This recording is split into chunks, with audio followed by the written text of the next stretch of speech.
Doing our meet and greet right now with everyone. Looking forward to learning from Robert and Dan.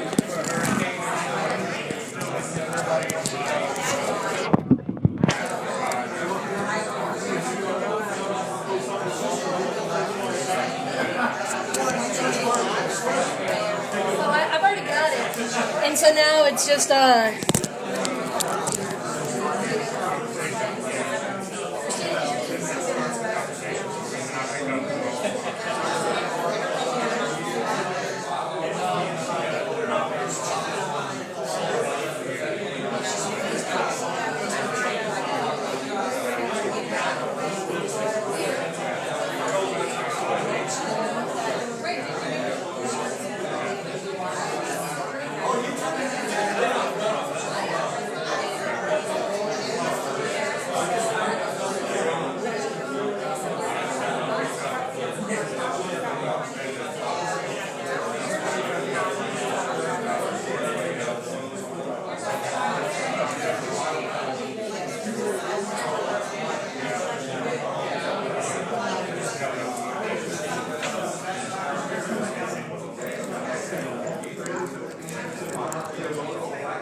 on the side. I know we've got a few open seats here and there. I think everyone has a seat. So, we're going to go ahead and get started. As you guys know, we've got two speakers tonight. I know, it's like pulling teeth with a baby, trying to get you guys back after meet and greet. If you've got business cards, make sure you're bringing them so that you can pass them out and stay connected, or get someone's business card and say, hey, I'm going to contact you tomorrow. But with it is, let's go ahead. We're going to go ahead and start off with the first speaker. Dan, I don't know, was it 6 months ago? Easily? Yeah, I'm thinking about that. Yeah, 6+ months ago I met Dan and got to hear a little bit about his story and was just impressed. Have interacted with him just a few times since, but for the most part, just been watching his journey. And so, Dan, if you don't mind, I don't want to take the thunder away from what you're going to share with your story, but if you want to go ahead, come on up. Welcome, okay. Dan. And I'm not going to try to pronounce his last name. It's Nitschke. Nitschke. Look, I have a German last name, Fricky. Most people, I don't know, typically don't do the best with it. But I'm looking forward to hearing from you. Okay, so I've been in real estate since 2001. I had a printing business, which is what brought me to New Orleans. It was a part of a franchise, and I grew that business from about 6 employees to 36 employees over 9 years. And I brought my wife and my son tonight with Mexican food, so they're here with me. But I can remember telling my wife that there's got to be an easier way to make money. I mean, because I sold my soul to that printing company, and it was killing me. I had to get out. I had to find something different. Well, we did sell it, and in a strange way, I fell backwards into real estate. But I wanted to share with you, we don't have a PowerPoint presentation today, but I mean, I like visuals, and so I wanted to show you a picture of something that I have. Is that? I'll bring it. Well, this is a picture, I'm going to explain it first. Okay. So this is a picture that I have on my bulletin board, and it's a picture of a bear hanging by its claws on a bridge. It's the Sunlight Bridge in West Yellowstone, and this bear is hanging on for dear life. It was suspended on that bridge, I think, for 3 days until they found it. And my sister gave me a picture of this when I was at my darkest times in real estate. I was at the point of losing everything, almost on the verge of bankruptcy. Matter of fact, I sought 3 different bankruptcy attorneys to try and find my way out. And she sent me this picture, and she said, where things are impossible, God will find a way to make things, where things are impossible, God will find a way to find things possible. And I was really struggling through that time. To kind of end up that story, what the park rangers did is they were able to lower a net on both sides of the bridge and then bring that bear to safety, and he ran off on his way. And so in 2006, let me just kind of share a little bit of my history with you. We started with that printing business. I sold that printing business. I think I was working like maybe 60 to 80 hours a week. We ran 3 shifts around the clock, and my business was wholesale printing, so I printed for all the printers. We specialized in business cards. And at the peak of my business, we were doing 300,000 cards a day. It was a grind, and I can tell you, there are so many different ways to screw up a card that will make your head spin. And that was one of those things that, to me, I just had to find out a different way. We ended up selling the business, but the only way I could get out of that business was I took a little bit of money up front, paid off all my debt, and then we did it on paper for the next 6 years or so it was supposed to be. Well, as soon as I left, the guy ran it into the ground in 8 months, and I didn't get that money. So we walked out of that sale with $30,000. We had two kids, Paulette? Luke was just born, so we had our daughter and Luke at the time, and small family, not a clue as far as what I was going to do. And a friend of ours had, her parents had a house that was in Gonzales. This is a picture, you can send this around. This is a picture, oh no, wait a minute, I got notes on the back, so maybe afterwards. So this is a picture of that house that we bought from our friend's parents.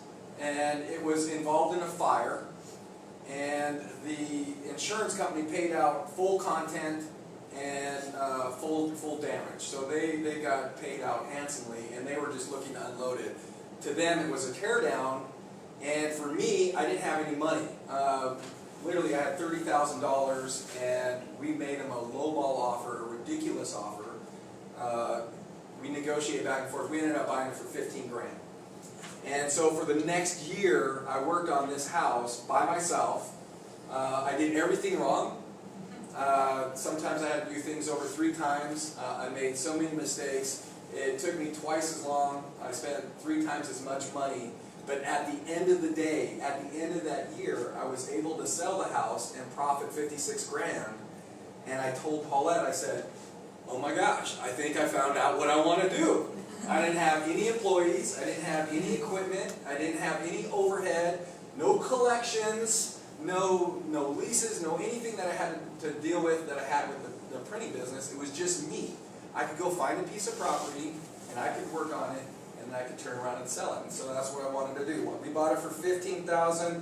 I invested about 60 grand, and I'm not sure what we sold it for, but I do remember the number 56,000 was monument to me, because that's about what I made with the printing business, and like I said, I sacrificed my soul for that. So the first point that I would like to add, there's 3 main points to my talk tonight, and I hope that you guys take heed of the things that I want this that I'm trying to say. Is the first thing is, you don't make money when you sell a property. You make money when you buy it. So if you're out there and you're hunting for the deal, make sure that you look for the right deal and buy it for the right price, because it can cover a multitude of mistakes along the way. We did well with this one because we bought it right, and it was the first thing that kind of helped me get launched into real estate. So there's that one.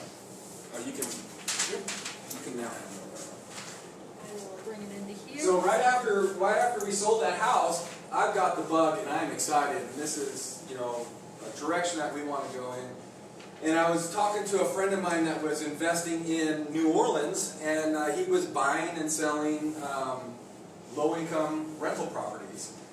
And I drove around with him for a day, and he showed me some of his properties and what he was doing. And I was very new to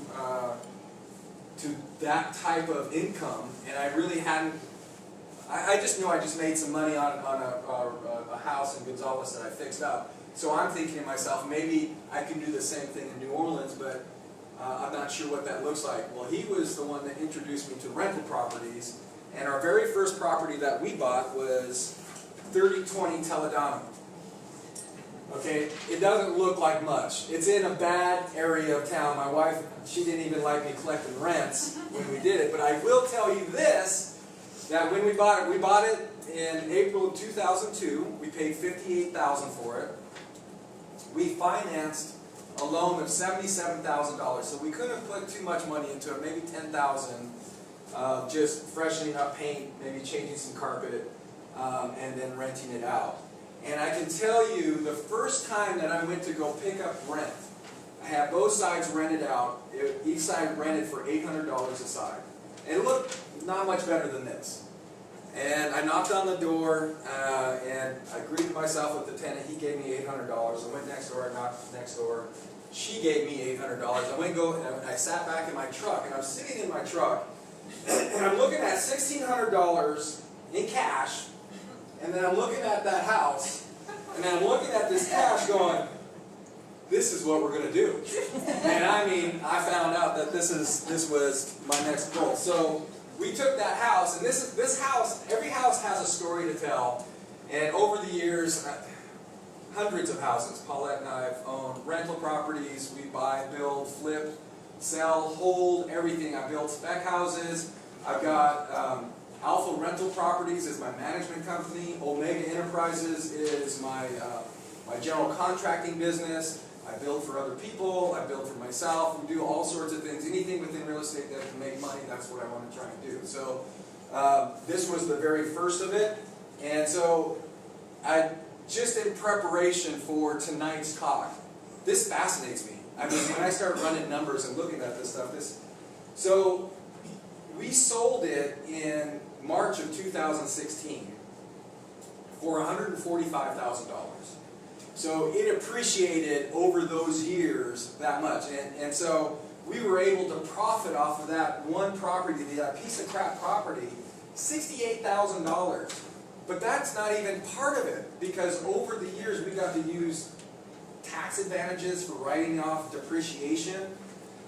When I look at the rents, so my mortgage payment and my escrow was $673. My rents at that time was $1,600 a month, but right after Hurricane Katrina, we rented it out for DHAP, which is the Disaster Housing Authority program, and we were getting $1,300 aside for that piece of crap place. And I mean, $2,600 gross off of that thing. And so let's just average it out at $1,000 aside for the 14 years that we owned that property. We netted $168,000 off of this property. That's free and clear. That's over and above my payments and my escrow taxes and insurance on top of that. So that was $168,000 over the 14 years. It appreciated $68,000 on top of that. Then when Hurricane Katrina hit, we had it insured. All of our properties were insured when the Katrina hit. And so, being my own contractor, I was able to take the insurance money and fix it up for a fraction of the price that we got from the insurance money. And I think, I'm going to estimate it, I'm going to say it's probably a little bit more than this number, but I think we at least profited another $30,000 from the insurance on top of that. And then there was the BP oil spill that my CPA came to me and said, hey, look, I was looking at your numbers, and during that 2006 to 2008 period, it looked like your rentals were going down. For me, probably not have anything to do with BP oil, but he was able to use that as a justification of saying, you know, with the loss of business within the city and the loss of rents, we had suffered from some vacancies, and we was able to recapitalize that. Got another $12,000 on top of that. So this little thing right here brought us in $276,000 for this house over 14 years. That's just one. I mean, we've had several of those. So, oh yeah, okay.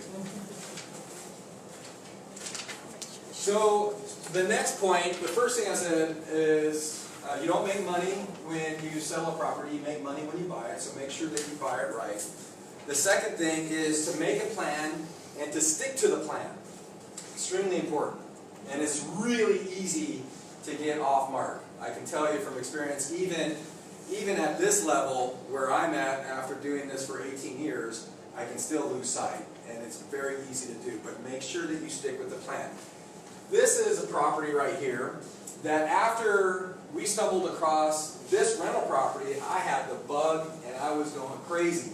And I was telling everyone, anyone who would listen to me, if you're not in real estate, you're missing the boat. This is the best thing ever that's ever happened to us, and I want you to be a part of this, and I don't care what it takes. And so I ended up talking to my brother in Montana, who's he's super handy, way better than I am, and his skill set is just top notch. And he was in a job that he hated, and so I'm like, Chris, you need to be in the rental business. Passive income, that's where it's at. You got to be doing exactly what we're doing. Let me show you how. And we sat down at a table, and at the end of the conversation, I said, look, I want you in this so bad. We'll do it together. We'll do it as a partnership. I'll put up the money, you do the work, and we'll take on this rental property together, and I'm going to show you how, I'm going to walk you through the process. And so we bought this little meth lab of a house in Red Lodge, Montana, which is a ski resort town just outside of Billings, Montana. And the thought was, when we brought it on, was, hey, look, we're just going to clean it up, and rent it out. We don't want to spend a lot of time, we don't want to spend a lot of money. Just do what you need to do and let's get it back on the market. And he called me up one day, I was working in town, and he was so excited he could hardly contain himself. And he's like, "You're not going to believe this, you're not going to believe this." And I said, "Well, what's going on?" I said, "Well, look, man, I was just doing the demo inside the house on 3rd Street, and oh my gosh, you're not going to believe it. Are you sitting down?" And I said, "What? What's going on?" He says, "You know how we wanted to take that house and make it like a little log cabin?" I said, "Yeah." He said, "Well, guess what? It's a log cabin. I took off the sheetrock, and it's a log cabin." And I said, "Really?" He said, "Yeah." He says, "Not only that, but behind the wallpaper, there's newsprint, and the newsprint is dating back to 1890. He goes, "Do you realize Montana became a state in 1891? So this house is historic, man." And like all of a sudden, I'm like thinking, wow, we could have like a historic monument. This thing went from like a little meth lab rental house to like a historic monument in the town of Red Lodge. So I got excited. I started doing research. I found out the house was owned by Dan Davis, which was the mayor of Red Lodge, which is a little coal mining community in Montana. He also had a brew house, a brewery right next door. She's laughing because all the stories, oh my gosh, there's so many good stories with this house. And through our research, we found out all sorts of interesting stuff, and it was just starting to build on itself. Well, then it became to a full-on restoration, and the budget went out the window, and the time went out the window, and we spent our summer up there, and we helped Chris, and we worked on it together, and we put all this time and all this money into it. Well, when we finished, it was around 2006 when the housing market started to correct, and this is a second home market, and at that time we were doing it as a flip. It wasn't going to be a hold. We got far too much money into this thing, and in a second home market where you got something like this, plus the location where it was on a very busy street, it just sat, and it sat, and it sat, and we were facing other problems closer to home here in New Orleans through our investments that I'll share a little later, that was causing us more pain and more suffering. And so the short story of this, or to take a long story and make it a little bit shorter, is we bought it for $134,000. We put $170,000 into it on top of that. It ended up being a total of $306,000. We sold it for $290,000. The worst part is, because of where we were at, we were hemorrhaging. I mean, there was so much money going out and not enough money coming in that we had no choice but to sell it, and we had to go to the closing with a $30,000 check just to unload it.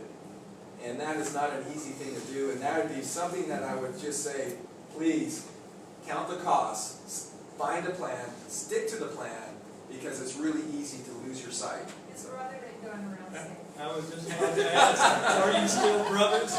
Oh yeah. Well, what happened was I bought them out, and we held on to it, and at that time we were going to turn it into a vacation rental.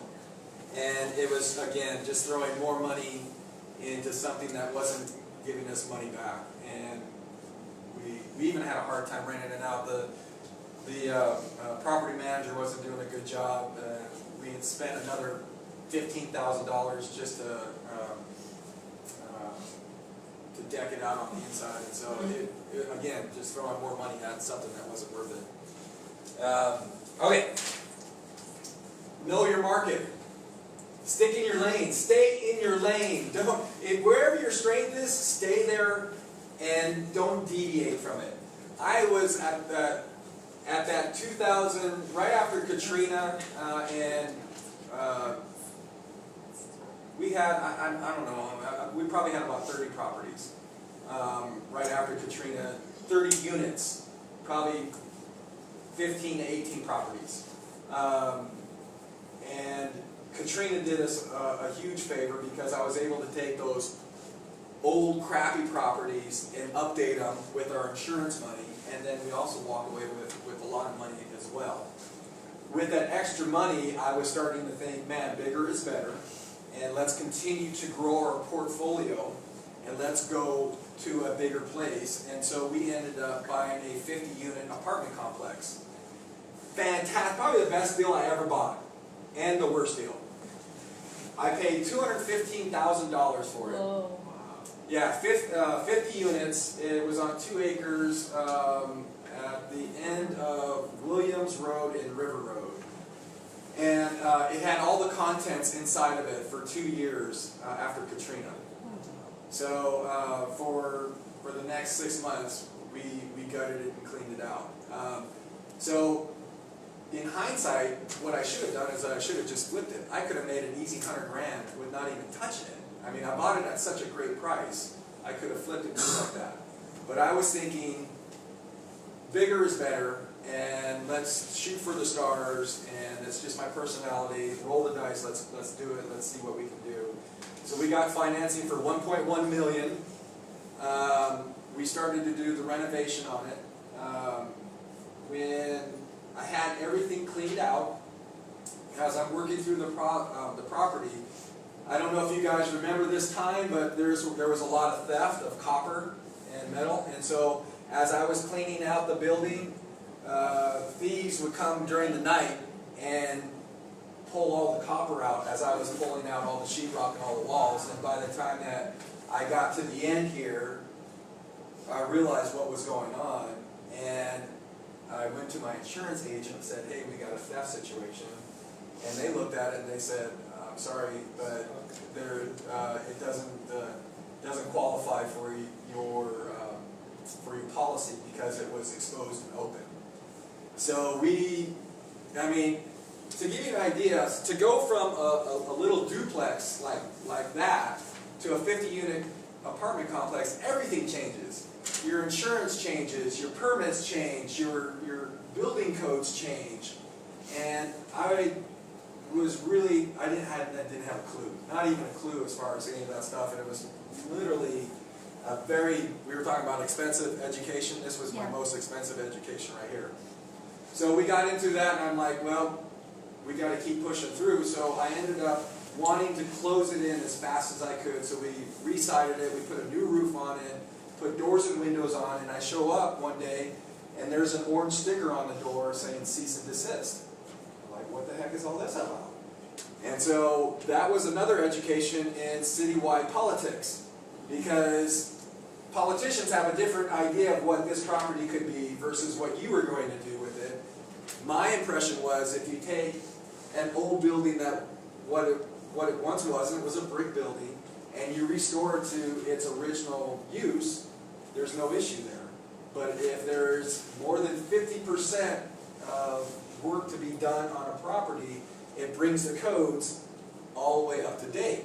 So the problem was I had changed out all the windows, and the sizes and the location of the windows did not conform to current codes.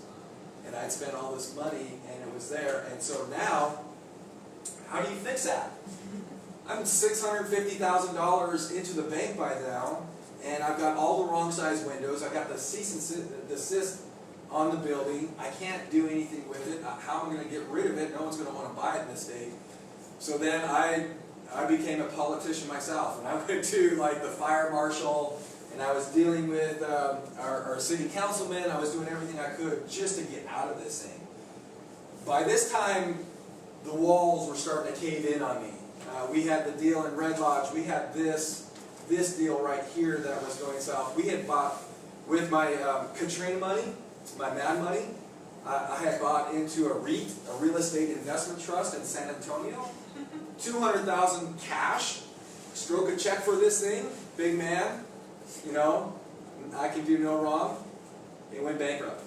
And so it was in a Chapter 13 for restructuring, and there it sat for the next 12 years.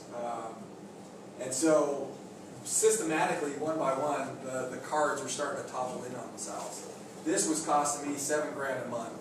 We had Red Lodge, which was like another $2,800 a month. It was a difficult time. It was really hard because I didn't see any end in sight. I didn't know how we were going to get out of this thing. And so we ended up selling this. We took a $90,000 loss just to unload it, just to get out of it, because it was so far above my abilities at the time to do something like this. That was just in over my head. And after we sold it, the guy that we sold it to was a real scumbag, and he bought it with a waiver of retribution. He bought it as a cash sale, and he ended up suing us after it for deficiencies, which he had another, I think he had 30 days for his inspections, and then extended it for another 45 days.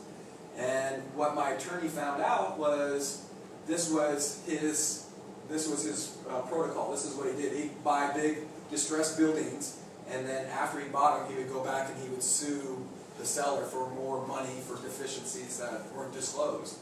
Well, everything was disclosed. Everything was on the table, and not only that, his attorney, it was his paperwork for us to sign the waiver of retribution, which excluded us all from anything liable. Well, it's a nasty story that drug on for at least 10 years.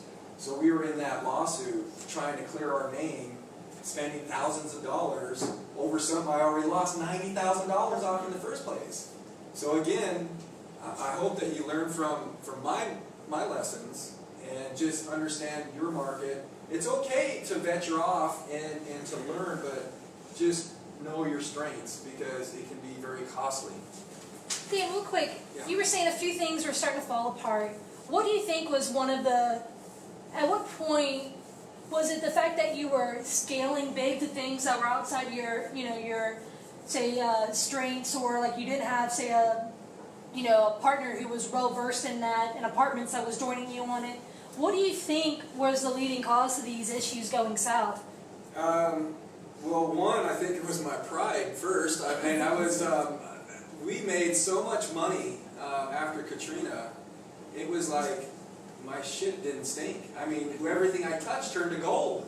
It was just like, man, I mean, we were doing so well. We had a house on the lake, 5,000 square foot house with a jet speed boat and all the toys. We had the historic log cabin in Montana. We had all of this passive income coming in from our rental properties. I mean, it just seemed like we were sitting on top of the world, and it was just the perfect storm. Oh my gosh, it wrecked me. I mean, it literally brought me to my knees, because my wife, who was homeschooling our kids, she had to give up homeschooling and get her job back and start work. We had to sell the house on the lake. We moved to a subdivision and downsized into a small house. And we both worked, and we put the kids in school, and it wasn't anything that we wanted to do. It wasn't part of our plan. That wasn't anything. And like I said, we were this close to filing bankruptcy, and by the grace of God, I'm telling you that we were able to hold on, because 10 years later, when we were able to walk through that in 2016, I'm still holding on to all these properties. And at the time, when all this was going on, I was building chicken coops, fences, doing bathroom remodels. I was just barely making it. The rental properties, the banks, they didn't want anything to do with it. Let me take a step back. What was going on with the rental properties? So there were so many things going on all at the same time, and I was multitasking all these different properties. And what I would do is I used my hard money lender, who would give me, write a check. I mean, over the period of years, we worked out a really good relationship. So he would stroke a check for $150,000, $200,000, whatever I needed to go buy a house. I could walk in and pay cash for a house and get it at a much better rate than someone who had to go through financing. So it was a really good negotiating tactic for me to come in with as an all-cash buyer, using Paul's money, and then I would use his money, fix up the house, go to the bank and refinance it, and I would pull out maybe another 10-15% equity in that property and let the tenant pay my mortgage for me. So I was walking away with $10,000, $20,000 on every house that we would do, which, man, it was just like, gosh, there's so many different ways you can make money at this. This is crazy. This should be illegal. I can't believe this, you know? And at the time, at around 2005, 2006, I think I had 6 duplexes going on at various stages. I'd buy one, and then we'd be doing sheetrock over here, we'd be doing exterior work over here. I had my crew, and that's when the music stopped, and there was no chair to sit down in. And all of a sudden, I'm stuck, and Paul, hundreds of thousands of dollars. I have all these projects that are half finished, and no way to sell them. I can't sell them because they're not worth the money that I have into them. I'm upside down. So I have to pay them off. So I liquidated all of our assets in order so I could pay down the debt to get them refinanced with the bank. At the time it was 60-70% LTV. So anything I had just to get them to where I could get them in permanent to pay off Paul was my goal. Got him paid off, and now we're just treading water. The rental properties are just breaking even, which is miserable. I mean, we had 50 units, and I was just keeping my head above water, just managing the 50 units, plus all of this other crap, and we're just hanging on. We're just hanging on. But we were able to walk through the hole in probably around 2014, 15, 16. We had a bunch of properties in Mid-City, and Mid-City at the time when I bought in 2004, no one wanted to even rent in those areas. I mean, I had a constant turnover of tenants because the neighborhood was so bad. And those houses that we had, talk about appreciation, I was buying these houses for $50,000, $55,000 a piece, and in 2016, I think we were selling them. We were getting over asking price. We were listing them for $420,000, $425,000. I had one that we ended up selling for like $485,000 that I paid $59,000 for in 2004. I mean, we were able to take that money. I mean, we were able to hang on for that long, but when we did, we were able to take that money, and I learned from my mistakes, and I said, I don't care what we do, man. We're paying off everything we can. We're going to pay off our debt. We're going to pay off all these properties. And we were able to, I think, pay off 5 duplexes and a 4-plex. And so they were all cash paid for. What a freeing feeling to be able to be in a position where everything we do on that property is coming to us. We're not paying a bank for it. We're not paying a mortgage. Now all of a sudden I've got equity in properties again, and I can get a line of credit against it if I wanted to. I've got options to play with. And so I went way off on a tangent there. I don't even know where we were today, but I'm sorry about that. I wanted to share one last story with you. We doing good on time? Yeah, we've got about 15 minutes. Okay, great. Because I can talk about real estate for as long as you guys want to listen to. I'm just passionate about it because it's giving us freedom, and we've learned from our mistakes. But where we're at now is I'm at retirement, and so we have more passive income coming in that we spend every month, and all of my properties are new construction. They're less than 10 years old. And I love it. I love everything about it. So, I mean, I could talk about this for days. Real quick, Dan, in the last like 12 to 15 minutes, also if you want to throw in some questions too, like if people I will. have Okay, questions. this is my last one. This is my favorite one to talk about. It's a flip that I did. I was playing golf with a friend of mine, and he's like, "Did you hear about that house in Old Metairie that's up for sale?" And I said, "Old Metairie, that's way out of my pay grade. I'm not going to be able to afford that." He says, "Well, no, it's got black mold on it, and they're selling it for real cheap." And when he said black mold, my ears just went bing. I mean, literally from the golf course to the house, I was heading over there, calling the agent. She met me at the door. She said, "I'm sorry, I can't go in. If you sign this waiver, I'll let you in, but that's as far as I go." I'm like, "This is great, man." So I walk in, and I'm like, it's a beautiful house. It was a big 2-story single-family house in Old Metairie. They were asking $450 something over the course of probably 3 to 4 weeks. We negotiated it down to $363,000, which to me, was a lot of money. To buy a house that still needed work at $363,000 was a lot of money. But I ran the comps, I knew the area, man, this has got to be a good thing.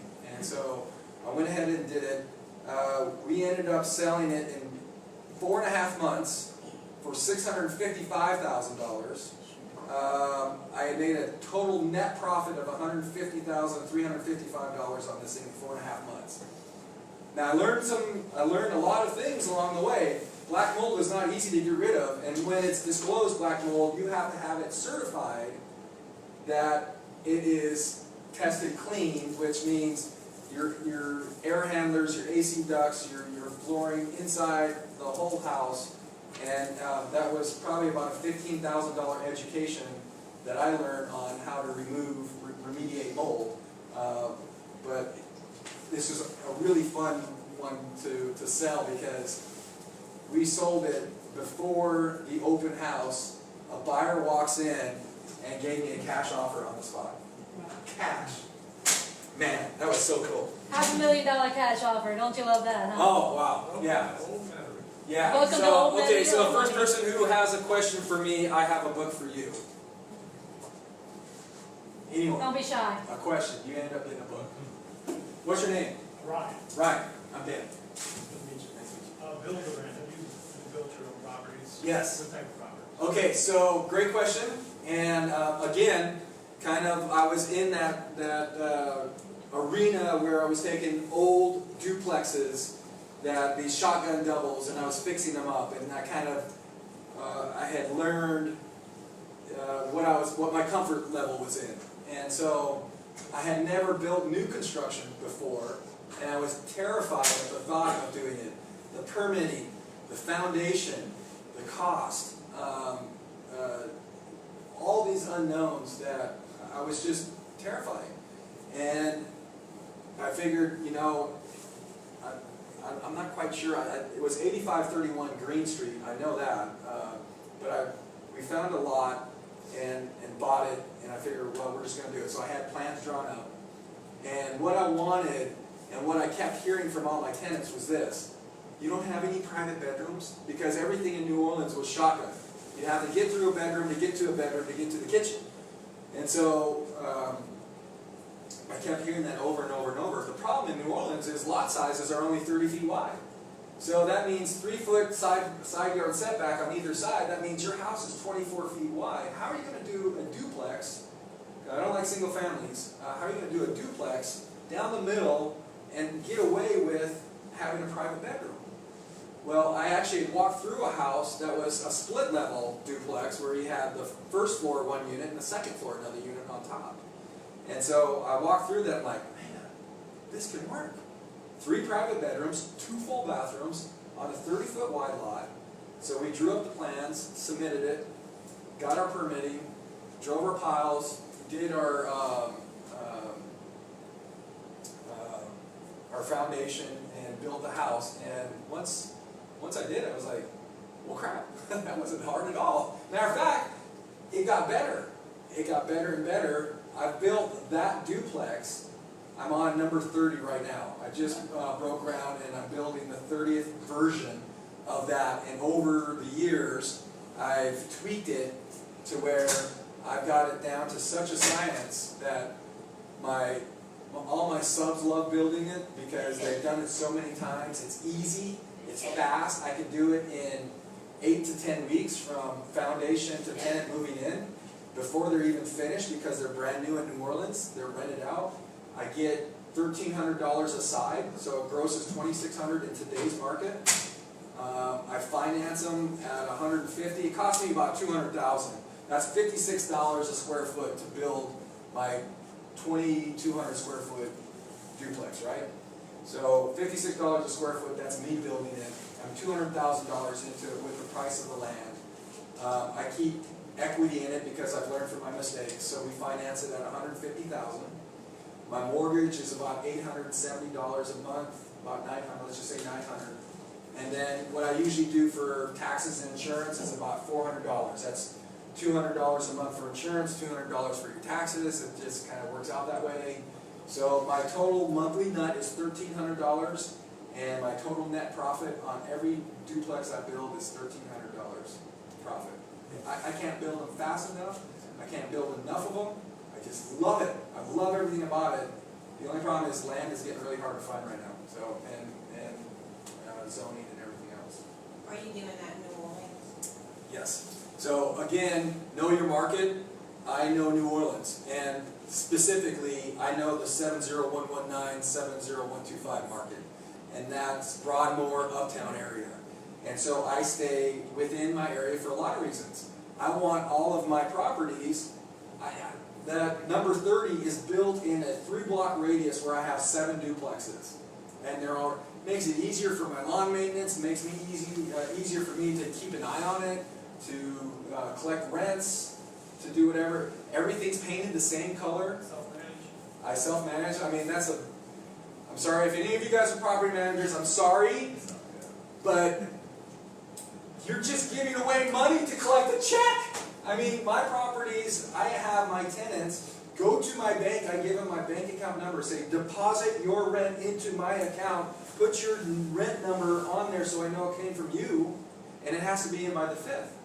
If it's not, there's a $100 late fee on the 6th, and if it's not in by the 10th, there's an eviction notice on your door on the 11th. That's it. It's pure business. That's the way it works. And so I have my tenants trained so well right now that I'm not even collecting rents. Now there's the occasional ones that are always late, and I have to chase that, but for the most part it's not. So property management, I went through 3 different property managers before I realized I was giving away $30,000 a year for someone to go collect rents that couldn't do a job that I could do better myself, because they were competing against, let's say in their portfolio they've got 500 units, or let's say 150 units, and I've got my 40 units with them. Well, if I have a vacancy, my vacancy is competing with that 140 units portfolio that they may have 10 vacancies. So they're not even showing my place as a priority, but I'm showing my place as a priority because I'm losing money. And so I want to do everything I can to promote it. I'll split your deposit with you in half. You can give me half now, half later. If you got a dog, and it's a small dog, I'll let that dog stay with you guys. I mean, you just rent that thing out. We got to get that cash coming in. So, any other questions? Your strategy is buy and hold long term. It is. Now it's given us freedom. It's look, flipping is sexy. It's fast. I mean, you look at this and you go, man, I want to do that. That's what I want. Well, do you realize I do this full time, day in and day out, and I may come across one of these deals like every other year. I mean, and you've got to be at the right place at the right time with the right amount of money to go ahead and do the deal. You got to be on it, because if it's on the market more than 2 days, it's not a good deal. It's not. I mean, you can hunt deals. We found deals by talking with friends, or putting business cards in mailboxes, sending out letters. I do that all the time. I send out letters looking for deals. But if it's on the market more than a couple days, if an agent's involved, you're probably not getting a great deal. If it's been on the market more than 2 or 3 days, it's not a home run. Maybe a base hit, Tell me this. So I know we were talking. You're semi-retired. Are you looking for deals or no? Our 19-year-old daughter is looking for a deal. Like that's what's so funny about this is that our kids are like looking, and now they're in the real world. And she's a graphic designer in California. And we were on the phone with her yesterday, so she wants one of those doubles because he's built them for family friends, Right. And so now she's going, wait, I have some money, and So she's. he can't hardly pass up. And you know what? I was telling, I think my mom the other day. I was like, I don't care if it's a shirt off of the clothing rack at 50% off, or if it's a house around the corner.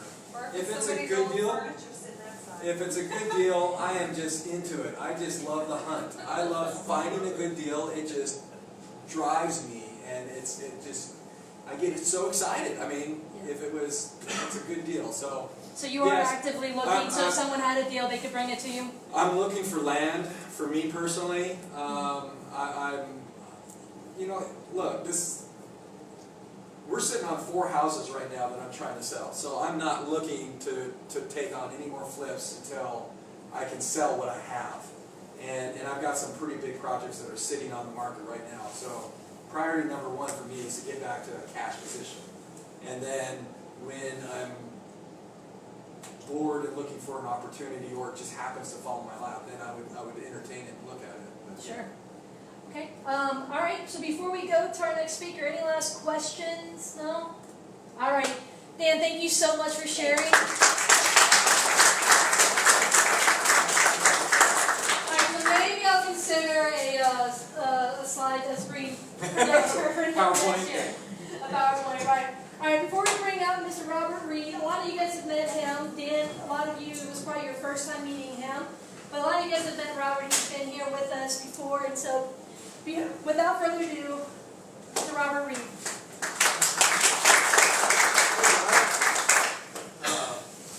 I'm not real techy, so I'll go ahead and show you my PowerPoint. I did. Let me ask up front, what do y'all listen to when you're driving around? Music? Talk radio? Anybody listen to country? I'm probably back a ways, but you know who Toby Keith is? How much money did he make you last year? When you're driving around, put a tape in the tape player that will make you money. Just about everything that you want to know about real estate is on tape. I never did. My kids used to tell me, said, Daddy, I'm going to get you tape for Christmas. You were good, Bob. You were sweet, Bob. Please turn tape. Told them, yeah, but it makes y'all live it.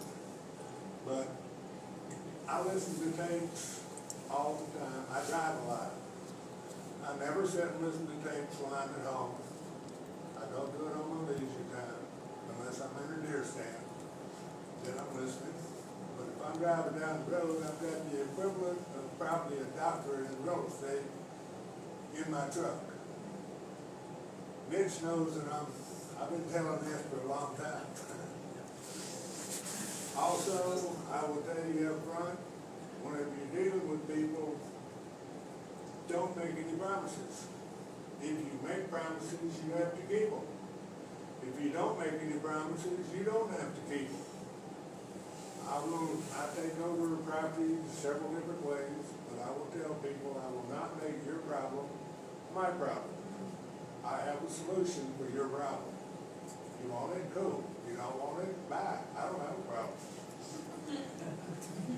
You learn to negotiate from a point of strength. But there's I'm not going to get into subject twos tonight because I'm supposed to be speaking on those in depth in January. But I will tell you that driving for anybody like to flip properties. I do. But driving for dollars is one of the best ways to do it because you're driving a neighborhood that you want to be in, and you're driving around and you're looking for houses that the owner does not know is for sale yet. You haven't told them. I will look for high grass, I will look for deferred maintenance, but the main thing I look for is no meter in the pan. If there's no meter in the pan, that's a vacant house. They don't have no electricity. Then you take the address. Back in the day when I used to do a lot of that, I'd have to write everything down. Now all the young folks who take their phone out, take a picture of their damn address. They can see the house and the whole 9 yards. So, but take the address and go to the assessor's office and see who's paying the taxes on it. Then take the name that you get that's paying the taxes on it and go to the clerk of court's office and look up the property and see what mortgages or whatever is free and clear, dead folks on it, whatever. Dead folks is a good spot. They don't care about their credit. But if you can find an heir property that there's 3 sisters that own it and they've had it for a loan for 2 years, one sister lives here, the rest of them live somewhere else. Oh. Every time you get it down $3,000, it only costs her one. And she's like, them other gals ain't doing nothing. Doing everything. So, yeah, I love air properties. But, whenever you're driving around and you find something that's vacant and ugly, once you find the owner and you start negotiating, I mean, I make really serious offers, like no money down, no payment, no interest for 12 months. And they'll say, well, gee, why would I do that? I said, well, you been by the house lately? Well, I was there about a month ago. I said, do you see all the footprints around it? He said, no. I said, that's because I'm the only one looking. I said, do you carry insurance on that fool? Oh, no. I said, well, if Bubba goes in there and camps out and burns himself up, wonder where his family's gonna live after that. Maybe someplace you become near and dear to. I said, because they will sue you and win. Just because they broke into that house don't mean anything. So it would be a really good idea for you to sell it to me on a mortgage. That way you're not liable for it, and I will put insurance on it, and I do. And I tell them the year is so that I sleep good at night. Generally it takes me 4 months from the time that I purchase one till I no longer own it. And you know how you kill termites? You write a check and they die. Anything that's wrong with the house, write a check. It gets fixed. Now, I'm a carpenter by trade, been one since I was 18. I know how to build one in public from the dirt to the sky. But if I'm doing work that I pay somebody else $12 an hour to do, how much am I making? $12. I'm really not happy with $12 an hour anymore. I make more than that. A little bit. But if you buy 3 and you sell 2, you pretty much pay for the third one of what you make. And you'd be surprised how much a free and clear rental generates. It's a very positive. You get about 10 rentals coming in, you can quit your day job, put it that way. I do not recommend an investor quit his regular job until he's replaced the income. When I started investing, that was my 4th job. I slept occasionally, but I had kids at home, and I had rich kids, they just had poor parents. But I deal in, I like this young man, and not changing your mindset, but I go with the less expensive property. Most of what I deal in will sell in excellent condition for $150 or less. But I take a house that I sell for $110,000 and make $30,000 on it. It just, you don't have to put in. I do an inexpensive fix. I do not do a cheap fix. Everything that is wrong with the house, I fix it. Whenever I'm dealing with contractors or whatever, I tell them, if you find something, don't cover it up, call me, we'll adjust the price, and then you fix it. But I don't want no surprises when it comes to closing time and the home inspector goes out and inspects the house. If there's actually something wrong, I'll fix it. But don't tear my house apart just because it's got paint chip. I tell them right quick, it's not a brand new house. This is a used one. A lot of times really well used. But the